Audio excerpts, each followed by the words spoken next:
Recursion use பண்ணி பைத்தான்ல எப்படி factorial கண்டுபிடிக்கிறதுன்னு இந்த எபிசோட்ல பார்க்கலாம். இந்த வீடியோ மறக்காம சேவ் பண்ணிக்கோங்க. இதே மாதிரி நிறைய டெக் கான்டென்ட் பார்த்து நீங்க ஸ்மார்ட் ஆகணும்னு நினைச்சீங்கன்னா எங்களை ஃபாலோ பண்ணிக்கோங்க. 1 minute பைத்தன் படிக்கலாம். எபிசோட் 42. நான் சொல்றதை யோசிச்சு பாருங்க. 5 ஃபேக்டோரியலை நம்ம 5 into 4 ஃபேக்டோரியல் எழுதலாம். ஆனால் இப்போ எனக்கு 4 ஃபேக்டோரியல் தெரியாது. ஸோ அந்த 4 ஃபேக்டோரியலை நான் 4 into 3 ஃபேக்டோரியல் எழுதலாம். அதே மாதிரி 3 ஃபேக்டோரியலை 3 into 2 ஃபேக்டோரியல் எழுதலாம்.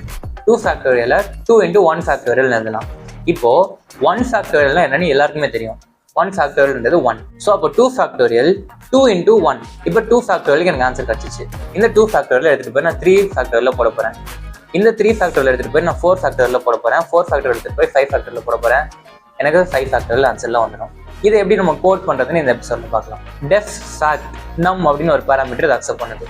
நம்ம எல்லாருக்கும் தெரியும் நம் வந்து 1 இருந்துச்சுன்னா அதோட ஃபேக்டோரியல் 1. ஸோ இஃப் நம் double equal to 1 return 1. Else இது 1 இல்லைன்னா நம் இன்டூ ஃபேக்டோரியல் ஆஃப் நம் மைனஸ் 1. அதாவது இந்த ஃபேக்டோரியல்ன்ற ஃபங்க்ஷனை நான் ரெக்கர்சிவாக கால் பண்ணுறேன். இது இன்னும் உங்களுக்கு ரிலேட் பண்ணுற மாதிரி சொல்லணும்னா நம்மன்றதை நம்ம 5 வச்சுக்கலாம். ஸோ இப்போ ரிட்டர்ன் 5 இன்டூ ஃபேக்டோரியல் ஆஃப் 4. அப்போ இந்த இதே ஃபேக்டோரியல்ன்ற ஃபங்க்ஷன் திரும்பி 1 வர வரைக்கும் கால் ஆகிட்டே இருக்கும். ஃபர்ஸ்ட்டு 5 இன்டூ 4 ஃபேக்டோரியல் இருக்கும். 4 ஃபேக்டோரியலில் 4 இன்டூ 3 ஃபேக்டோரியல் இருக்கும்.